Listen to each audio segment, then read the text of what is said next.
নমস্কার, দেখছেন কলকাতা টিভি। আপনাদের সঙ্গে রয়েছে আমি অভিক। শুরু করছি সংবাদ সারাদিন।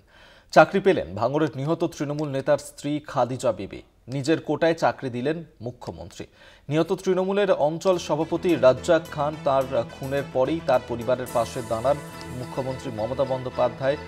সরকারিভাবে চাকরির ব্যবস্থা করল দল। নিহত তৃণমূল নেতার স্ত্রীর হাতে সরকারি চাকরির অ্যাপয়েন্টমেন্ট লেটার তুলে দেন বিধায়ক শওকত মোল্লা। ভাঙড়ের নলমুড়ি ব্লক স্বাস্থ্য কেন্দ্রে গ্রুপ ডি পদে সরকারিভাবে নিযুক্ত করা হয়েছে তাকে। ভাঙড়ে যেভাবে তৃণমূল নেতাকে খুনের ঘটনা ঘটেছিল, সেই ঘটনাতেই নিহত তৃণমূল নেতার স্ত্রী তাকে চাকরি দিলেন মুখ্যমন্ত্রী মমতা বন্দ্যোপাধ্যায়। বিধায়ক শওকত মোল্লা তার হাতে অ্যাপয়েন্টমেন্ট লেটার তুলে দেন। এই প্রসঙ্গে বিধায়ক শওকত মোল্লা তিনি কি জানিয়েছেন শুনব।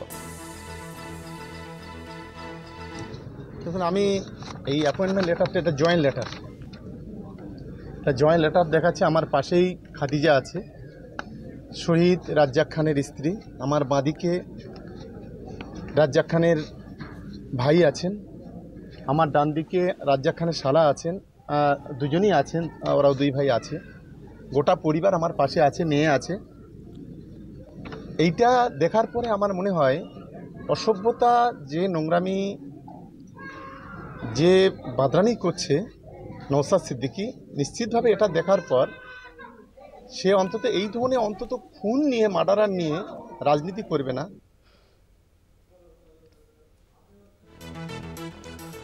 আপনারা শুনলেন বিধায়ক শওকত মোল্লা, তিনি কি জানিয়েছেন। আমরা এই নিয়ে আরো কথা বলবো।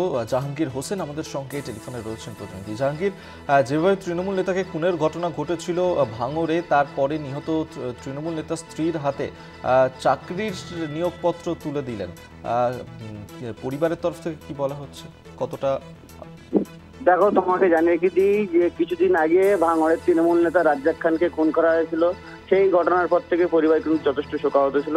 এই ঘটনা ইতিমধ্যে 8 জনকে গ্রেপ্তার করেছে উত্তরকাশী থানার পুলিশ। তবে বরংবার শওকত মোল্লা তিনি দাবি করেছিলেন যে এই পরিবারের পাশে দাঁড়াবেন, অর্থাৎ রাজ্জাক খানের স্ত্রীর পাশে দাঁড়াবেন এবং গোটা পরিবারের পাশে দাঁড়াবেন। সেই মতো তিনি মুখ্যমন্ত্রী মমতা ব্যানার্জির সাথে যোগাযোগ করার পরেই কিন্তু প্রথমেই বাড়িতে গিয়ে আশ্বাস দিয়েছিলেন যে যদি সরকারিভাবে কোনো জায়গায় তাকে বসানো যায়। সেই মতো কিন্তু দিদির নির্দেশ অনুযায়ী এদিন দেখা যায় ভাঙড় 1 নম্বর ব্লকে যে নলমুড়ি প্রাথমিক স্বাস্থ্য কেন্দ্র আছে, সেখানে তার গ্রুপ ডির পদে নিয়োগ হয় এবং তার জয়েনিং লেটারও চলে আসে এবং ইতিমধ্যে জয়েনিংও করেছে। তবে পরিবার অত্যন্ত খুশি। একদিকে শোকের মধ্যে এরকম একটা খুশির খবর পেয়ে তার ভাই রাজ্জাক খানের ভাই এবং স্ত্রী তারা কিন্তু অত্যন্ত খুশি, কারণ এই সময় একটু পরিবারের পাশে দাঁড়ানো অত্যন্ত প্রয়োজন ছিল। সেই মতো তিনি মুখ্যমন্ত্রী মমতা ব্যানার্জিকে এবং শওকত মোল্লাকে অসংখ্য ধন্যবাদ জানিয়েছেন, কারণ পরিবারটা নিঃস্ব হয়ে পড়েছিল এবং সেই মতো অনুযায়ী কিন্তু সরকারিভাবে যে একটা চাকরির ব্যবস্থা হয়েছে তার জন্য কিন্তু অত্যন্ত খুশি এবং আগামী দিনেও কিন্তু ওই পরিবারের পাশে দাঁড়ানোর আশ্বাস দিয়েছেন শওকত মোল্লা।